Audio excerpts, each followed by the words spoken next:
धर्मवीर हैं, राव इंद्रजीत जी हैं, जो बड़े कद के नेता हैं, शायद ये भी इस उम्मीद से कि शायद ये सीट हमारी पक्की हो जाएगी। आपके भी कार्यकर्ता काफी पहले से तैयारी करते हैं, क्या उन पर कुठाराघात नहीं है ये? बिल्कुल, आप सही बात, मैं जवाब देता हूं आपकी बात का। समय आ गया है, हमें देश को बदलना है। समय आ गया है कि हमें एक विकल्प खड़ा करना है। समय आ गया है कि हमें एक पूरे नंबर के साथ एक डिसीजन सरकार देनी है।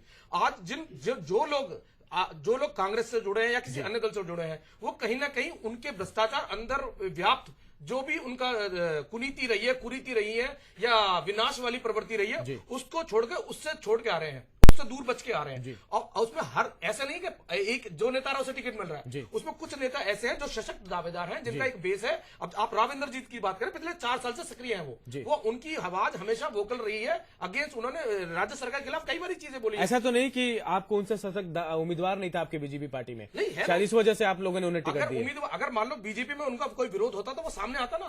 बीजेपी में जो भी दावेदार थे, उन्होंने राव साहब को गले लगाया, उनको बोला आप आगे बढ़े, हम तुम्हारे साथ। राहुल, आप सुन रहे हैं बात को, क्या ऐसा नहीं है कि बीजेपी में आज तक इतना बड़ा नेता नहीं हो कि जो पहले से तैयारी कर रहे हो और चंद दिन पहले जो नेता आते हैं उन्हें टिकट दे दिया जाता है कांग्रेस आने? क्योंकि ये बड़प्पन नहीं, ये स्वार्थ सिद्धि है मेरे हिसाब से। मैं राजनीति में राजनीतिक स्वार्थ सिद्धि। आपको शायद ऐसा लगता है कि भिवानी सीट आपके यहाँ खाते में आएगी, आपको ऐसा लगता है कि गुड़गांव सीट आपके खाते में आएगी शायद। राहुल आर्य जी, क्या है जी, आजकल कहने की चीजें अलग हैं और करने की चीजों में फर्क है जी।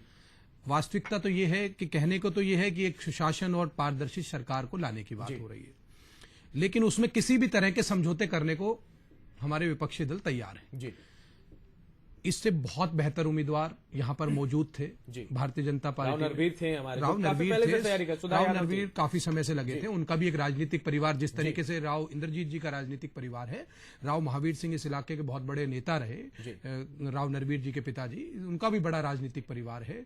सुधा यादव एक शहीद की पत्नी है, वो एक सांसद रह चुकी हैं काफी लंबा, 5 साल तक वो भी जो है अटल बिहारी जी के समय में, वाजपेयी जी के समय में वो सांसद रही। और इसके अलावा भी न केवल ये तो वो चुने हुए प्रतिनिधि हैं जिन्होंने कहीं ना कहीं विधानसभा और संसद में प्रतिनिधित्व किया। इसके अलावा भी हर जो राजनीतिक पार्टी का लंबा राजनीतिक जीवन होता है या लंबे समय से राजनीति कर रहे होते हैं, बहुत से उम्मीदवार होते हैं। लेकिन क्यों, क्या भिवानी में, जहां से स्वयं रामविलास शर्मा जी जैसे प्रदेश अध्यक्ष हैं, कैलाश शर्मा उनके नेता रहे हैं, भिवानी में शहर के अंदर घनश्याम सराफ स्वयं भाजपा के तीन विधायकों में से एक विधायक वहां से है, इस तरह की स्थिति में क्या धर्मवीर जी को लाना उचित था?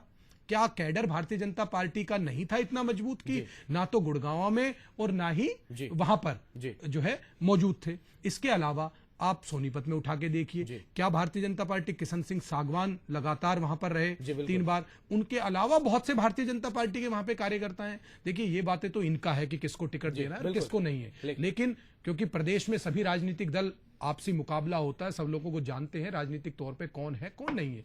बहुत से उम्मीदवार होते हैं, या तो कैडर नहीं है। एक बात तो, 2 चीजें इस चुनाव में बिल्कुल स्पष्ट हुई है, या तो भारतीय जनता पार्टी का हरियाणा प्रदेश में कैडर और नेतृत्व नहीं है, या फिर जो है इसमें वही चीजें हैं जो देखने को दिखाई दे रही है। खुशी हो रही है कि मेरे कांग्रेसी दोस्त हमारे राव साहब जी हम भारतीय जनता पार्टी के एक नेता का नाम ले रहे हैं, और यानी इन नेताओं ने समाज में अपनी छवि बनाई है, ठीक है। और पार्टी का कौन सा कैंडिडेट कहां फील्ड करेगा, ये पार्टी की अपनी रणनीति होती है। ये कोई बच्चों का खेल नहीं है कि आप सामने वाली, अगर मैं छोटे से ब्रेक के लिए रुकता हूं, हम चर्चा करेंगे। मैं एक बात कहना चाहता हूं, मैंने अपने साथियों की बात की है जो कांग्रेस छोड़ के उधार में इन्होंने लिए हैं। चलिए, यहाँ पर छोटे से ब्रेक के लिए रुकते हैं, जल्द लौटेंगे, चर्चा जारी रहेगी।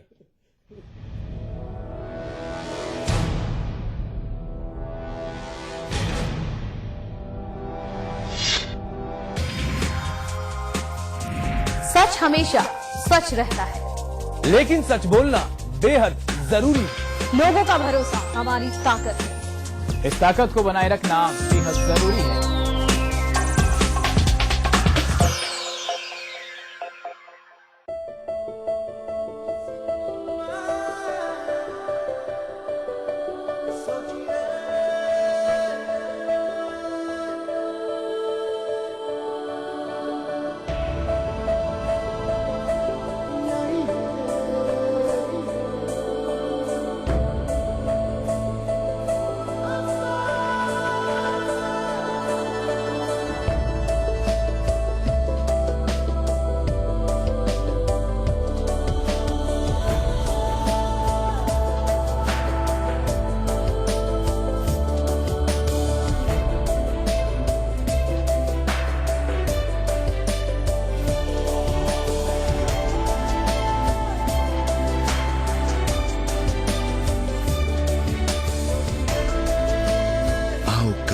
दुनिया को रोशन।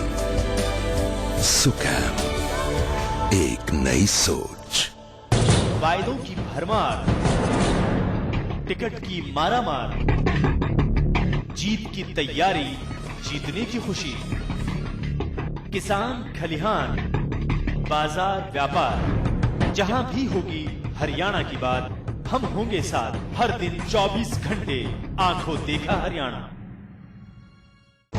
100 कैमरे, 200 आंखें, दिन रात देख रही हैं, दिखा रही हैं चप्पा चप्पा हरियाणा। हर दिन 24 घंटे आई विटनेस न्यूज, आंखों देखा हरियाणा।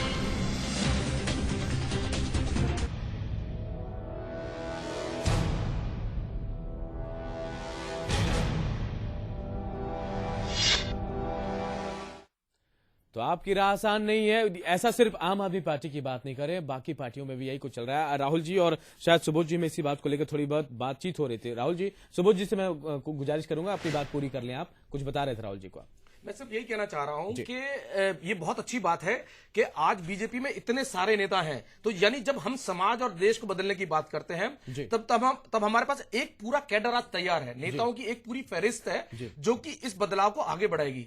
एक सिर्फ जो एमपी संसद में पहुंच गया वही काफी नहीं है। जब बीजेपी बदलाव लाएगी तो पूरे देश में इस बार हम पूरी तरह तैयार हैं। हमारा डॉक्यूमेंट तैयार है, हमारा विजन तैयार है, पूरी टीम तैयार है। इस बार हम सत्ता में आके ये आप बदलाव के लिए तैयारी है, हमें भी पता है। लेकिन क्या अपने कार्यकर्ताओं के उम्मीदों पर कुठाराघात करके, उनके उम्मीदों पर पानी फिर के आप किसी भी कार्यकर्ता से बात कीजिए, अगर जैसे आपने टिकटॉक, मैं बड़े सीनियर लेवल पे आता हूं, 2-3 टिकटॉक का आपने जिक्र किया, वहां पे जो भी कैंडिडेट थे उन्होंने सबने यही कहा कि जहां देश, बीजेपी और मोदी की बात आती है, इस बार हम अपने सेक्रीफाइस करने के लिए तैयार हैं। और ऐसे बहुत से नेता हैं जिन जो टिकट की दावेदारी में थे लेकिन वो पीछे हट गए पार्टी के नेतृत्व, पार्टी के डिसीजन को देखिए। चलिए, आप सेक्रीफाइस की बात कर रहे हैं। आप इस सेक्रीफाइस से हजका से जोड़ के देखिए। विनोद शर्मा हजका में शामिल होते हैं, लेकिन बीजेपी का विरोध जायज नहीं है, लेकिन बीजेपी के विरोध के बाद उन्हें हटा दिया जाता है। तो ये सेक्रीफाइस नहीं, देखो अब वो जी विनोद शर्मा जी हजका में गए जी, ठीक है। अब इंटरनली उनकी क्या पॉलिसी है हजका की, ये हजका जवाब देगी।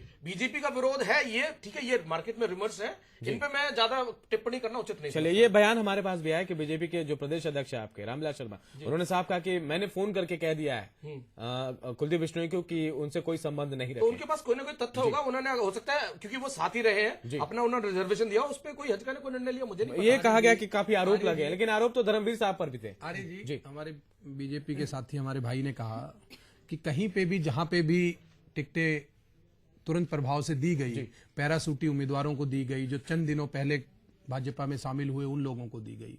आप उदाहरण उठा के देखिए रमेश कौशिक का। कांग्रेस में संसदीय सचिव थे, भाजपा में शामिल हुए, तुरंत प्रभाव से ने टिकट दी। प्रदीप सागवान अपने साथियों के साथ पहले पुतला फूका गया प्रदेश भाजपा के अध्यक्ष रामविलास शर्मा का, उसके बाद पुनः उनकी पूरे कार्यकर्ताओं की टीम, मैं उस दिन दिल्ली से वहां से जा रहा था, तो वहां पे इकट्ठे होकर नारे लगाते हुए जंतर मंतर से और भाजपा कार्यालय की ओर प्रस्थान कर। विरोध भी हुआ राजनाथ सिंह के घर पर, पूरा विरोध हुआ। आप उठा के देखिए रोहतक की बात, ओम प्रकाश धनखड़ जी को उन्होंने टिकट दिया, कैप्टन अभिमन्यु, नरेश मलिक जो पूर्व विधायक हैं, जब तक परिसीमन नहीं हुआ था तो वहां से वो हसनगढ़ से विधायक थे। ऐसा विरोध नहीं कि नॉर्मल एक विरोध हो सकता है, विरोध कहीं पे भी किसी भी अगर वैचारिक तौर पे हो या कहीं पे कोई बात हो, विरोध ऐसा नहीं, तोड़फोड़ का विरोध। रामविलास शर्मा जी का घेराव किया गया नरेश मलिक और कैप्टन अभिमन्यु के कार्यकर्ताओं के द्वारा, भाजपा के कार्यकर्ताओं के द्वारा। तो ये किस तरह की बात है? भिवानी में जब धर्मवीर जी की टिकट दी गई तो किस तरीके से इस तरह की बात है जी, जहां कांग्रेस पार्टी के पास आज नेताओं की कमी है, वहां टिकट लेने वाला कोई नहीं है, और भाजपा के पास आज उन्हें दिख रहा है जो भी अच्छे नेता हैं या कुछ ऐसे भी नेता हैं जिनके पास अपने कोई चाहत है, तो वो आज उनके पास एक लाइन है, वहां हमें पूरे डिसीजन लेने में इतना लेट हो गया इसी प्रोसेस की वजह से, क्योंकि जहां जो नेता अपनी पार्टी में कांग्रेस में इतने दिन रहे हैं, जो 20-20 साल 10-10 साल कांग्रेस में रहे हैं, कहीं ना कहीं वो अपन इंटरनली कांग्रेस में किसी न किसी बात के लिए विरोध करते रहे हैं। मैं अपने भाई से सिर्फ एक जो होप दिखाई देती है नरेंद्र मोदी को बीजेपी के अंदर दिखाई देती है, ये होप है सुबोध जी, एकदम बिल्कुल। आर्य जी, मैं अपने साथी से एक बात पूछना चाहता हूं। एक भी महिला को टिकट भारतीय जनता पार्टी और हंजका का जो इनका गठबंधन है, 10 सीटों में से एक भी महिला को इन्होंने नहीं लड़ाया, 10 सीटों में से एक भी युवाओं को इन्होंने नहीं लड़ाया। तो किस बात की राजनीति युवा और महिलाओं को ठगने का काम किया प्रदेश की जनता बताएगी। किस तरह से इन्होंने पैराशूटी उम्मीदवार भारतीय जनता पार्टी कांग्रेस के पास ये मुद्दे रह गए कि महिला ये जो जितने भी व्यक्ति हैं, हर आदमी के पीछे सशक्त महिलाएं खड़ी हुई हैं। ये पार्टी की अपनी रणनीति है, कौन आगे किसको आगे ला रहे हैं। हाँ, रणनीति आपकी महिला विरोधी और युवा विरोधी रणनीति है। आप महिला विरोधी हैं और युवा विरोधी है। जहां वही युवा विरोधी आप कैसे कह सकते हैं? युवा विरोधी एक भी युवा को टिकट नहीं दी। मैं वही बोल रहा हूँ ना, आप किस चीज को युवा मानते हैं? युवा की कोई डेफिनेशन होनी चाहिए ना आपके पास। युवा पता चलता है कॉलेज से पढ़ा हुआ नौजवान। आपने किसी दिल्ली में एक दो मुझे व्रत में गिनते हैं, युवा में गिनते हैं। अगर मैं यहाँ पे पार्टी को डिफेंड चलो अगर आपको भी लड़ाते तो हम मान लेते युवा को लड़ाया। बात लड़ाने की नहीं है, बात यह है कि आपने दिल्ली में कुछ साथियों को टिकट दी, आपने नकुल भारद्वाज को लड़ाया, हमने मान लिया जो कि पार्टी युवा है। ने आपने कहा दिल्ली विश्वविद्यालय का अध्यक्ष रहा नकुल भारद्वाज, आपने युवा मोर्चा का अध्यक्ष था, आपने लड़ाया, हमने मान लिया। ने जो अनुराग ठाकुर आपके युवा मोर्चा के अध्यक्ष, आपने लड़ाया, हमने मान लिया। आप एक भी साथी अपनी युवा मोर्चा की इकाई के एक भी पदाधिकारी को बताओ हरियाणा में टिकट दिया हो तो। आपके महिला मोर्चा की अध्यक्ष या महिला मोर्चा की पदाधिकारी कांग्रेस ने हमेशा बांटने का काम किया, कभी जाति का आधार पर, कभी राज्य के आधार पे। अगर आप पूरी ओवरऑल पिक्चर देश की देखेंगे तो आपको युवा भी दिखाई देंगे, महिला भी दिखाई देंगे, सब चीज दिखाई देंगे। आप हरियाणा की बात यही काम रहा है कि वो हमें कभी युवाओं के नाम पे बांट दिया, कभी महिलाओं के नाम पे बांट दिया, कभी हमें समाज के सभी वर्गों को साथ लेके चलना है, तभी तो देश आगे बढ़ेगा। पूरे देश की पिक्चर देखिए ना। चलिए मैं रोकूंगा आप लोगों को। चलिए बीजेपी ने आपस में आरोप लगाना बहुत आसान है, लेकिन सुनने की भी कोशिश करते हैं। ऋतु जी काफी देर से खामोश है, मैं ऋतु जी से पूछ रहा हूँ। अभी सुबोध जी को सुना आपने कि जिस तरीके से कह रहे हैं कि कांग्रेस के लोग आए हमारे में और शायद अकाल पड़ गया, ऐसा आपकी पार्टी में भी हो रहा है कि टिकट लोग छोड़ रहे हैं, टिकट छोड़ के जा रहे हैं, तो कहीं ना कहीं आपकी पार्टी का मोरल भी डाउन हो रहा है। ऐसे में प्रदेश का इलेक्शन जो अभी स्थितियां बन रही है, ऐसे में आसान नहीं होगा आम आदमी पार्टी के लिए। देखिए फिर वही आ गया, जो टिकट छोड़ रहे हैं वो लोग कुछ दिन पहले उन्होंने हमारी मेंबरशिप ली जी, ठीक है, उनको टिकट दी गई।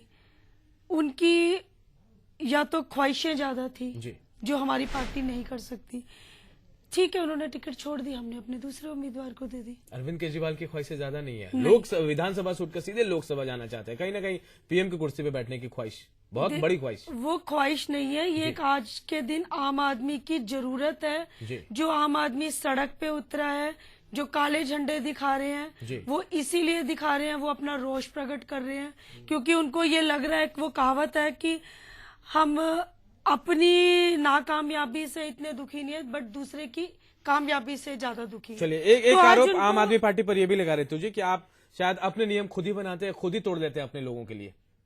जैसे टिकट बंटवारे की बात करें, आपने कहा कि किसी विधायक को टिकट नहीं देंगे, राकेश बिरला को दे दिया। आपके बिन्नी साहब लगातार लड़ते रहे, लेकिन उन्हें टिकट नहीं दिया गया, ठीक है। आप जी नहीं, वो प्रूव नहीं हुआ, वो प्रूव नहीं मैडम, वो प्रूव नहीं हुआ। आरोप तो कोई भी लगा सकता है ना, वो जज भी में और मुंसिफ वो नहीं, पैरोकार भी में, हमारे दो आरोपी भी में, तो फिर क्या होना है? हमारे दो वकालतनामा के अपने आप ही केस सारे फैसला भी सुना देते। हमारे 2 प्रूव हुए, हमने उनसे टिकट वापस मैं बोल रहा हूँ, मनीष सिसोदिया ने बैठ के टीवी पे ये बोला है कि हम दिल्ली से इसलिए भागे क्योंकि हमारे पास मेजोरिटी नहीं थी। वही बात हम भागे नहीं है, एक मिनट, वही बात गोयल जी ने, ऋतु गोयल जी ने भी रिपीट करी कि हमारे पास पर्याप्त मेजोरिटी नहीं थी। क्या आम आदमी बताएगी कि देश में वो पर्याप्त मेजोरिटी लेके आएगी, या दिल्ली में भी वो देश में भी वो दिल्ली वाला ड्रामा में करना है यहाँ पे? नहीं, देश की जनता को पता है। और एक ऋतु जी ने एक बात कही कि एक जो है काला झंडा जिनको लालच था, या जो हमारी पार्टी की कुछ ही दिन पहले, आम आदमी पार्टी का अस्तित्व भी कुछ ही दिनों पुराना है, तो आपकी पार्टी में कुछ दिन पुराने ही लोग होंगे, और ये लोग भारतीय जनता पार्टी या कांग्रेस के कार्यकर्ता नहीं थे, इंडिया अगेंस्ट करप्शन के लोग थे। जहां पे राजनीतिक जीवन की शुरुआत अरविंद केजरीवाल ने जिन लोगों को साथ लेके की थी, आज उन लोगों को उन्होंने पीछे धकेल दिया। ये वही लोग हैं, आपके ही लोग हैं जो आपके साथ थे, आज आपके विरोध में कहीं ना कहीं सत्ता का लालच होगा। जी रहे मैडम, जो आपके विरोध में, जो आपकी बातों का विरोध करे, वो सत्ता का लालची है। सत्ता का लालच होगा सर, वो आपको सत्ता का लालच नहीं है, हमें कोई सत्ता का लालच नहीं है। तभी तो आप लोकसभा की ओर बढ़े। क्यों नहीं आपने दिल्ली की जनता की सेवा की? क्यों नहीं आपने उदाहरण प्रस्तुत किया दिल्ली? क्योंकि हमें सांसद के अंदर अच्छे लोगों को ले जाना बहुत जरूरी है। आप पहले कहते थे आप दिल्ली को अच्छा बनाना है, दिल्ली को नहीं बना पाए, अब आप देश को बनाने अभी आपने सांसद में देखा इतना क्या। साजिया इल्मी आपकी नई दिल्ली से लड़ना चाहती थी, चुनाव आपने विधानसभा का नई दिल्ली से लड़ा है, यहाँ दिल्ली की वो उसका पर्सनल मत है कि वो क्या करना चाहती, वो नहीं लड़ना चाहती थी गाजियाबाद से, आपने जबरदस्ती लड़ा दिया। फैसला तो पार्टी करेगी, बैठ के होगा। मतलब आप स्थानीय नेताओं को कोई मौका नहीं देना चाहते, आप कार्यकर्ताओं को ऐसा नहीं है। मुझे पुराना गाना याद आता है, अरविंद केजरीवाल का एजेंडा यह है, रख दिया पिस्तौल तेरे सामने अब यार ले, हमसे कर ले दोस्ती या खुद को गोली मार ले, बस सिंपल। ऐसा नहीं है, ऐसा नहीं है। आपको दिल्ली में अब वो लगा था नक्सलवादी सोच हावी होती जा रही है आम आदमी पार्टी पे, 4 दिनों में और सामने आ जाएगी। लेकिन आम आदमी की छवि पे काफी असर पड़ा है, तो इस नहीं, बात को आप मानते हैं? क्योंकि मानते। पहले विरोध कहीं शुरू नहीं था, लेकिन अब विरोध काफी हो रहा है। विरोध अगर इसलिए उनका- शुरू हो रहा है जी। क्योंकि लोगों को दिखता है कि जब ये हरियाणा में निकलते हैं, रोहतक में सबने बोला, रोहतक में आपको पता है